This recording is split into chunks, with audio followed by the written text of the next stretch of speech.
Hi friends, welcome to stock trader Telugu. ఈ వీడియోలో మనం ఈ వీక్ మార్కెట్ అనాలిసిస్ డిస్కస్ చేద్దాం. ఇప్పుడు నేను డిస్కస్ చేయబోయే topics: Indian markets, top sectors of the week, global markets, stocks of the week. ఈ వీక్ నిఫ్టీ 50.96% పెరిగింది, బ్యాంక్ నిఫ్టీ 1.09% పెరిగింది, నిఫ్టీ 500 0.56% పెరిగింది. అలాగే ఇండియా విక్స్ ఈ వీక్ 12.17% పడింది.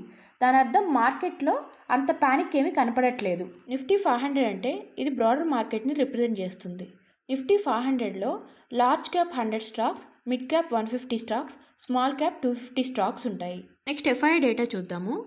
లాస్ట్ 30 డేస్లో ఎఫ్ఐఐస్ అరౌండ్ 26,500 crores సెల్ చేశారు.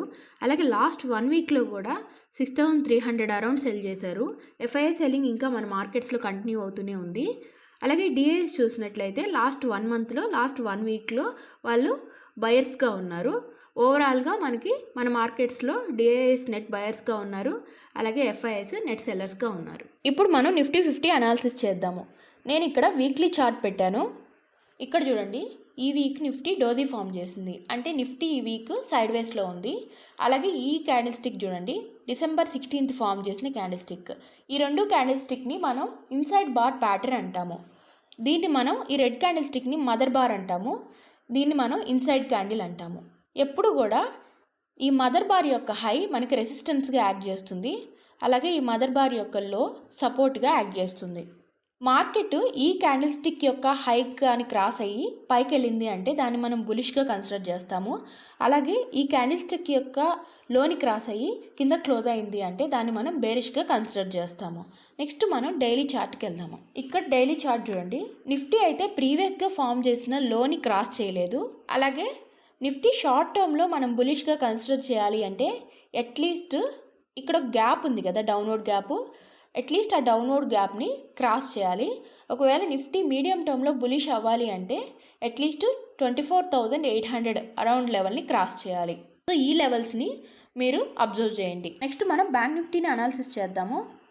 ఇక్కడ వీక్లీ టైం ఫ్రేమ్లో చూడండి, సేమ్ బ్యాంక్ నిఫ్టీ కూడా లాస్ట్ వీక్ జస్ట్ సైడ్ వేస్లోనే ఉంది. కొంచెం సెల్లింగ్ ప్రెజర్ కనిపించింది బ్యాంక్ నిఫ్టీలో.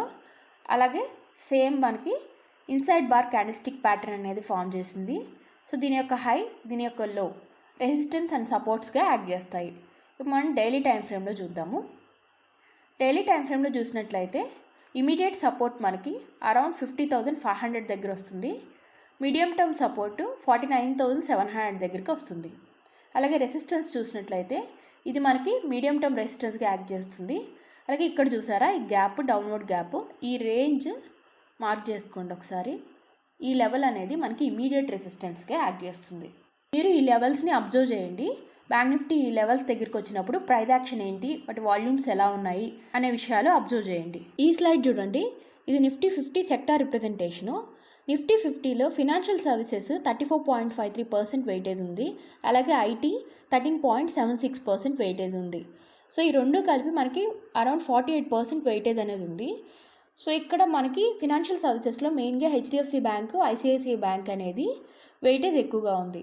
సో మనకి నిఫ్టీ 50 స్ట్రాంగ్గా మూవ్ అవ్వాలి అంటే బ్యాంక్ నిఫ్టీ సపోర్ట్ అనేది చాలా అవసరం. ఎప్పుడైనా సరే బ్యాంక్ నిఫ్టీ స్ట్రాంగ్గా ఉంది అంటే నిఫ్టీ కూడా బాగా స్ట్రాంగ్గా మూవ్ అవుతుంది. అండ్ బోత్ ఇండిసెస్ అనేది మనకి స్ట్రాంగ్గా ఉన్నాయి అంటే మిగిలిన స్టాక్స్ కూడా బాగా పర్ఫామ్ చేసే అవకాశం ఉంటుంది. నెక్స్ట్ మనం నిఫ్టీ 500 గురించి మాట్లాడుకుందాం.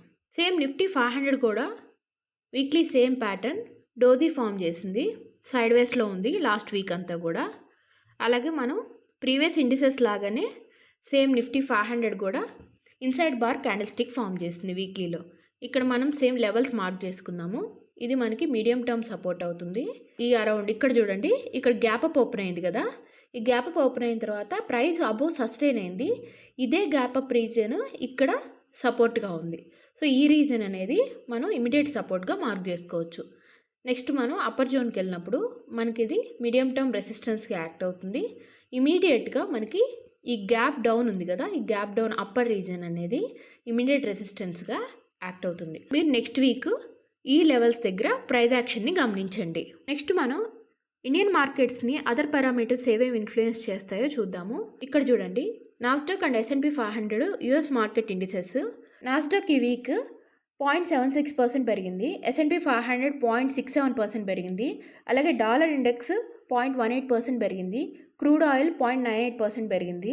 ఈ వీక్ లాస్ట్ వీక్తో కంపేర్ చేసినప్పుడు 84.92 నుంచి 85.36కి రూపీ వాల్యూ పడిపోయింది. ఇప్పుడు మనం ఈ వీక్ టాప్గా పర్ఫామ్ చేసిన సెక్టార్స్ చూద్దాము. ఈ వీక్ మనకి top performers Nifty pharma, auto, health care, FMCG, private banks. అలాగే week performers Nifty media, metal and commodities. ఇప్పుడు మనం సెక్టోరియల్ చార్ట్స్ చూద్దాము. సెక్టార్ చార్ట్స్లో ఏ సెక్టర్ స్ట్రాంగ్గా ఉందో చూద్దాము. నిఫ్టీ 50 మనం ఆల్రెడీ డిస్కస్ చేసాము. ఆఫ్టర్ ఫాల్ తర్వాత ఇప్పుడు ప్రజెంట్ సైడ్ వేస్లో ఉంది. నెక్స్ట్ బ్యాంక్ నిఫ్టీ సైడ్ వేస్లో ఉంది. నెక్స్ట్ ఇది mid and small cap index 400, ఇది కూడా ఆల్మోస్ట్ సైడ్ వేస్లో ఉంది. ర్యాలీ తీసిన తర్వాత కొంచెం పుల్ బ్యాక్ తీసుకుంది, కొంచెం 50 డే కిందకు వచ్చింది. నెక్స్ట్ నిఫ్టీ ఫార్మా చూడండి. నిఫ్టీ ఫార్మా స్ట్రాంగ్గా ఉంది. నిఫ్టీ ఫార్మా ఇక్కడ హైయర్ హై హైయర్ లో ఫార్మేషన్ చేసింది. అలాగే ఇక్కడ రెసిస్టెన్స్ జోన్ దగ్గర ఆగుంది. ఈ పివట్ బ్రేక్ చేసింది అంటే దీనికి ఇంకా స్ట్రెంత్ వస్తుంది.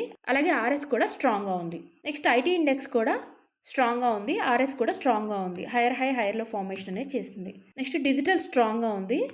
అలాగే ఆర్ఎస్ కూడా స్ట్రాంగ్గా ఉంది. కన్జ్యూమర్ డ్యూరబుల్ ఇండెక్స్ కూడా సైడ్ వేస్లో ఉంది. ఈ పివట్ మార్క్ చేశాను కదా, ఈ పివట్ ఒకసారి గమనించండి. ఇక్కడికి కానీ అది పైకి బ్రేక్అవుట్ ఇచ్చింది అంటే స్ట్రెంత్ వచ్చినట్టుగా మనం కన్సిడర్ చేస్తాము. రియాలిటీ ఇండెక్స్ కూడా రేంజ్లో ఉంది. సో ఈ పివట్ గమనించండి. రియాలిటీ ఇండెక్స్లో దీని పైకి వచ్చింది అంటే రియాలిటీ ఇండెక్స్ స్ట్రెంతన్ అవుతుంది అని అర్థము. Next Nifty private bank index side వేస్లో ఉంది. కన్జంప్షన్ డౌన్ ట్రెండ్ ఫామ్ అయిన తర్వాత సైడ్ వేస్లో ఉంది. ఎఫ్ఎంసీజీ వీక్గా ఉంది. ఆర్ఎస్ కూడా వీక్గా ఉంది. ఫినాన్షియల్ సర్వీసెస్ ఇండెక్స్ సైడ్ వేస్. ఎనర్జీ వీక్గా ఉంది. సర్వీస్ సెక్టర్ సైడ్ వేస్లో ఉంది. మీడియా వీక్గా ఉంది. నెక్స్ట్ ఇన్ఫ్రాస్ట్రక్చర్ కూడా వీక్గా ఉంది. పిఎస్యూస్ వీక్గా ఉంది. Commodity week. మెటల్ ఇండెక్స్ కూడా లోయర్ హెడ్ ఫార్మేషన్. ఆర్ఎస్ వీక్గా ఉంది. పిఎస్సి ఇండెక్స్ వీక్గా ఉంది. ఆటో వీక్గా ఉంది. బౌన్స్ అవ్వడానికి ట్రై చేస్తుంది, బట్ ఇంకా క్యాండిల్స్ అంత స్ట్రాంగ్గా రావట్లేదు. ఇంతవరకు మనం చూసినట్లయితే మనకి almost Nifty pharma, Nifty IT, digital స్ట్రాంగ్గా ఉన్నాయి. కన్జ్యూమర్ డ్యూరబుల్స్, రియాలిటీ నెక్స్ట్ స్ట్రాంగ్గా ఉన్నాయి. ఇప్పుడు మనం స్టాక్ అనాలిసిస్ చేద్దాము. ఈ స్టాక్స్ నేను ఎలా అబ్జర్వ్ చేశానో, నేను ఎలా అనాలిసిస్ చేశానో జస్ట్ ఎక్స్ప్లెయిన్ చేయడానికి మాత్రమే. దీన్ని బట్టి మీరు ఎటువంటి బై ఆర్ సెల్ రికమెండేషన్ తీసుకోవద్దు. మీరు ఓన్ అనాలిసిస్ చేసుకొని రిస్క్ని మేనేజ్ చేస్తూ మీరు ఓన్గా స్టాక్ సెలెక్షన్ చేసుకోండి. ఈ స్టాక్ చూడండి, యాంబర్ ఎంటర్ప్రైజెస్. ఈ స్టాక్ నేను మంత్లీ చార్ట్స్లో పెడుతున్నాను. మంత్లీ చార్ట్స్ అబ్జర్వ్ చేయండి. ఇక్కడ ఆల్మోస్ట్ మంత్లీలో ఇక్కడ వైడర్ రేంజ్ క్యాండిల్తో వాల్యూమ్తో బ్రేక్అవుట్ ఇచ్చింది. ఆల్మోస్ట్ ఈ రెసిస్టెన్స్ అంటే మంత్లీ మనం రెసిస్టెన్స్ని ఐడెంటిఫై చేసినట్లయితే మంత్లీ ఈ రెసిస్టెన్స్ని ఈ క్యాండిల్ బ్రేక్అవుట్ ఇచ్చింది. ఆ తర్వాత 5 months కన్సాలిడేట్ అయింది. నెక్స్ట్ ట్రెండ్ రెజ్యూమ్ అయింది. ఇప్పుడు నేను వీక్లీలోకి వెళ్తున్నాను. వీక్లీలోకి వెళ్తే ఈ స్టాక్ హైయర్ హై హైయర్ లో ఫార్మేషన్ చేస్తుంది. ఓవరాల్ అప్ ట్రెండ్లోనే ఉంది. ఇక్కడ మీరు చూసినట్లయితే ఆల్మోస్ట్ ఈ క్యాండిల్ స్టిక్లో ఇవన్నీ కూడా ఇన్సైడ్ క్యాండిల్స్ అంటాము.